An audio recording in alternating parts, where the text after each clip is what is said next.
यह है महादेव का मंदिर, श्री घृष्णेश्वर ज्योतिर्लिंग टेम्पल।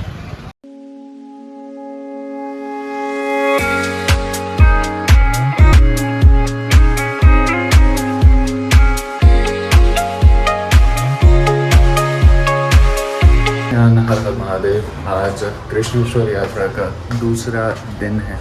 घड़ी में 6:30 हो रहे हैं। एक्चुअली हम थोड़ा सा लेट हो गए, थोड़ा नहीं बहुत ज़्यादा लेट हो गए हैं।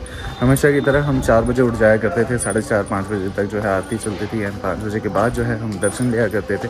लेकिन आज थोड़ा सा लेट हुए हैं क्योंकि कल बहुत ज़्यादा थक गए थे एंड कल बहुत ज़्यादा लेट जो हम सोए हैं। But no problem at all, अभी भी वैसे लेट नहीं हुआ है। The only concern is that जो वास्तविक शिवलिंग है उनके दर्शन होने बहुत ज़्यादा ज़रूरी हैं एंड विल ट्राई दैट कि अगर हो सकते हैं तो अच्छी बात है, but it's seems bit impossible. But हाँ, अब ऐसी बात है दैट कि भगवान के दर्शन हो जाएं, जैसे भी हो जाए, भीड़ थोड़ी कमती रहे क्योंकि कल बहुत ज़्यादा भीड़ थी, बहुत ज़्यादा भीड़ थी। तो बस आई am just waiting for Vivek and Gurmeet. जैसे वो लोग आते हैं हम अपने दर्शन के लिए जो है फटाफट रवाना हो जाएंगे। दर्शन के लिए ज़्यादा कुछ भागदौड़ नहीं करनी पड़ेगी, मंदिर बगल में ही है, नज़दीक है। तो बस यहाँ से उठ के बस 5 मिनट लगेंगे and we are all set. Let's see how it गोस।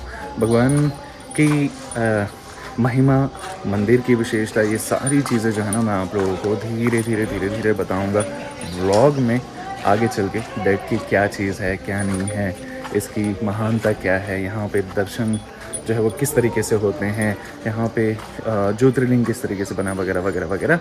लेकिन अभी फ़िलहाल दर्शन करते हैं। चलो जी चलो। तो जी हमने जो है ना चप्पल यहीं पर ही डाल दी है। मैं नंगे पैर जा रहा हूँ, विवेक भी नंगे पैर ही जाएगा और गुरमीत भी नंगे पैर ही रहेगा क्योंकि मंदिर यहाँ से नज़दीक ही है। तो वहाँ पे चप्पल वगैरह निकालने का टेंशन नहीं है ना, वहाँ से फटफट आ जाएंगे।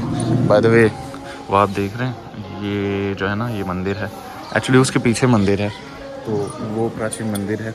ये दूसरा मंदिर है, पता नहीं कौन सा मंदिर है, that I figure out that कि वहाँ पे कौन से भगवान है। फिलहाल I am just waiting for the weekend Gurmeet जल्दी आ जाए तो फटाफट निकलेंगे, ऐसा है। बाय द वे हर घर तिरंगा वाला मुहिम इट्स वर्किंग फाइन। इनफैक्ट मैंने भी अपने घर के लिए लिया है, मेरे ख्याल से आज डिलीवर हो जाएगा। अगर आज डिलीवर नहीं हुआ ना तो यार फुल पोपट हो जाएगा। Let's see. जी हर हर महादेव। तो यात्रा शुरू हो गई है, विवेक हमारे साथ, गुरमीत पीछे है। Good morning. हर हर महादेव जी। तो अब सबसे पहला प्लान यही है दैट कि भगवान के दर्शन करेंगे। मैं भी शायद 1 या 1.5 घंटे की लाइन होगी, कोई दिक्कत नहीं।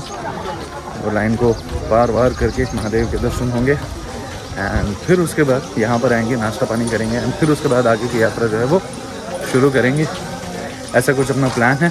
लेट्स सी हाउ इट गोस। और वहाँ पे मंदिर में ना आरती चल रही है। बाद में मैं आप लोगों को यहाँ पे बता दूँ दैट कि जब भी आप यहाँ पर आए ना प्री बुकिंग कर आएँ, बिकॉज यहाँ पे रूम जल्दी से मिलते नहीं हैं। हमें भगवान के आशीर्वाद से मिल गया। ये एक चीज़ है भक्त निवास, यहाँ पे आप कर सकते हैं। यहाँ पे अच्छे होटल सिर्फ 2 हैं, एक रिसोर्ट है और एक कैलाश करके एक होटल है, तो वहाँ पे आप जा सकते हैं। बाकी यहाँ पे लॉन्च है एंड 1000 से 1200 के बीच में जो है ना यहाँ पे रूम मिल जाते हैं। तो ये आइटम तो थोड़ा सा आप प्री प्लान कर आएँ तो ही जो है ना आप अच्छे तरीके से चीज़ें कर पाएंगे। अब हम जा रहे हैं सामने वाली लेन में।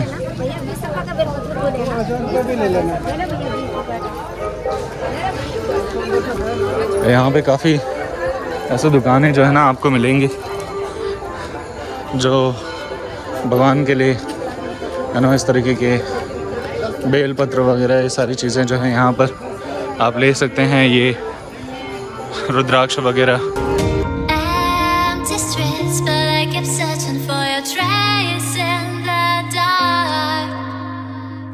क्या मोबाईल ठेवून देतो ना। हां मोबाईल ठेवून जाऊ ना आपण लोक इकडं। काय हे काय ठेव हे नको किती हे सांग। हा कितीचा हाँ 50 नारळ फुलं हा बरोबर आहे. अरे बाहेर 20 रुपये असं बोललो होतं ना. नाही, नाही, फुलं वेगळं नारळ प्रसाद हा फक्त एवढं दे मला बस. आपको भैया सेम सेम मला पण सेम नाही. नहीं प्रसाद घर को लेके जाना नको नको नको. ओके तो यहाँ पे मुझे मोबाइल डिपॉजिट करना होगा. दर्शन के बाद आपको मिलते हैं. ठीक है. तो चलिए दोस्तों अब बात करते हैं ज्योतिर्लिंग के बारे में. इस ज्योतिर्लिंग के बारे में तो भाई जैसे मैंने कहा था कि महाराष्ट्र में 3 ज्योतिर्लिंग हैं. एक है भीमाशंकर, त्र्यंबकेश्वर, दूसरा त्र्यंबकेश्वर है और तीसरा जो है ये कृष्णेश्वर. अगर ज्योतिर्लिंग के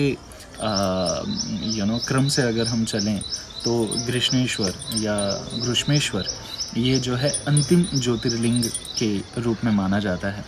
तो भाई इस मंदिर से जुड़ी हुई कथा भी जो है ना वो बहुत ही ज़्यादा प्रचलित है. इस कथा का जो सार है वो बस इतना ही है दैट कि आपकी भक्ति में इतनी शक्ति होती है दैट कि वो असंभव चीज़ भी जो है ना वो संभव कर देती है. बाय द वे मैं इस रिसोर्ट में हूँ. रिसोर्ट नहीं कहा जाए, ये लॉन्ज में हूँ और इस तरीके का ये एक गाँव नुमा रास्ता है तो बस मैं वहीं पर ही टहल रहा हूँ. तो भाई इसकी कथा कुछ ऐसी है कि देवगिरी पर्वत पर सुधर्मा नाम के जो है ना ब्राह्मण रहा करते थे अपनी पत्नी सुदेहा के साथ. ठीक है जी. बट अनफॉर्चुनेटली उन्हें बेबी नहीं हो रहा था, उन्हें संतान की जो है ना प्राप्ति नहीं हो रही थी.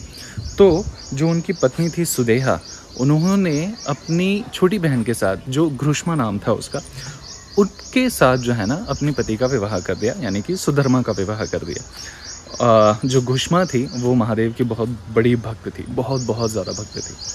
उनकी कृपा से, भगवान शिव की कृपा से, उनकी भक्ति से उन्हें एक पुत्र की प्राप्ति हुई घृष्मा से. अब जो ब्राह्मण देव थे, जो सुधर्मा थे, वे घृष्मा के प्रति जो है ना थोड़ा ज़्यादा उनकी तरफ ध्यान देने लगे थे. तो इस वजह से जो है ना अपने उनकी जो पहली पत्नी थी सुदेहा, उनको जो है ना बहुत ही ज़्यादा ईर्ष्या हुई, बहुत ही ज़्यादा जलन हुई. इस ईर्ष्या के कारण उन्होंने घृष्मा के जो बेटे थे, जो जन्मे थे, उनको मार दिया और नदी में फेंक दिया. अब घृष्मा जो है वो भगवान शिव की भक्त थी. हर दिन जो है वो पार्थिव शिवलिंग जो है वो बनाया करती थी, उनकी पूजा अर्चना करती थी और वो हर दिन नदी में विसर्जित कर देती थी. ठीक ऐसे ही हुआ. घर में पता चला दैट कि भाई ऐसी बात हो गई. घर पे पूरा जो है ना मौतम छा गया. लेकिन इन्होंने, घृष्मा ने जो है अपने नित्य नियम के अनुसार महादेव की जो पूजा अर्चना है वो की और जो शिवलिंग है वो नदी में विसर्जन करने के लिए जो है वो लेके जाने लगी. एंड वहाँ पे वो क्या देखती है कि जो उनके पुत्र जिसका सुदेहा ने उनको किल कर दिया था, उनको मार दिया था, वे उस नदी से जो है वो निकल कर आ रहे हैं. तो वो अपने बेटे को देख के बहुत ज़्यादा खुश हो जाती है, प्रसन्न हो जाती है. तब वहाँ पर महादेव आ जाते हैं. महादेव उन्हें बताते हैं दैट कि भाई ऐसी बात हुई और वो उनकी बड़ी बहन को दंडित करने के लिए बोलते हैं कि भाई मैं इन्हें दंडित करूँगा. लेकिन घृष्मा जो है वो बोलती है दैट कि नहीं, उनसे क्षमा याचना करती हैं on behalf of her sister. And ऐसी भगवान से प्रार्थना करती है कि आप लोक कल्याण के लिए यहाँ पर ही ज्योतिर्लिंग स्वरूप में विराजमान हो जाए. तो बस तभी से जो है यहाँ पर भगवान शिव ज्योतिर्लिंग स्वरूप में विराजमान है. ये तकरीबन 18वीं शताब्दी में जो है बनाया गया था. वैसे तो मंदिर बहुत पुराना है, ज्योतिर्लिंग भी बहुत पुराना है, लेकिन इस मंदिर की अगर मैं बात करूं तो 18वीं शताब्दी में रानी अहिल्या बाई ने जो है इस मंदिर का पुनर्निर्माण किया था. So this is what the story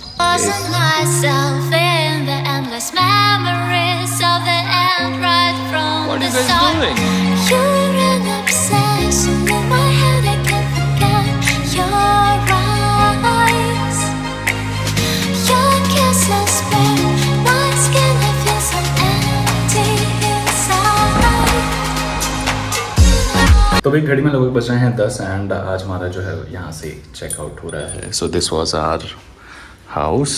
it was pretty okay. ठीक था मतलब बॉयज़ के लिए. चले चलते हैं. ऑलराइट. तो हमने एक्चुअली बैग जो है ना यहीं पर ही रख दिया है. जिनका ये लॉन्ज है ना उनके कमरे में हमने बैग रख दिया है. सो ये विवेक एंड गुरमीत का आइडिया था. चलिए तो अभी फ़िलहाल हम पेंटिंग जो केव्स है ना वो करने जा रहे हैं. एंड फिर उसके बाद यहाँ पर आएंगे. पहले तो नाश्ता करेंगे, केव करेंगे, फिर उसके बाद यहाँ पर आएंगे, बैग उठाएंगे. फिर उसके बाद शमाजी नगर जहाँ पे अपनी बस आने वाली है वहाँ पे जाएंगे। वहाँ पे 1-2 स्पॉट है वो करेंगे, फिर सीधा घर पे चले जाएंगे। ठीक है जी, तो ये है आज का प्लान। चलिए अब थोड़ा सा नाश्ता करते हैं जी। तो हम वहीं पर ही आए हैं, ये मेवाड़ अच्छा मिलता है। एंड ये है महादेव का मंदिर, श्री घृष्णेश्वर ज्योतिर्लिंग टेम्पल। ठीक है जी, यहाँ पर आप आएँ, महादेव के दर्शन करें, आनंद ही आनंद होगा। ये कोई दूसरा मंदिर है, यहाँ पे कोई बाबा हैं, उनके समाधि है। ये दूसरा मंदिर है, वो अपना मेन मंदिर है। चलिए अंदर चलते हैं। क्या खिलाएंगे? जो ये बनाएंगे।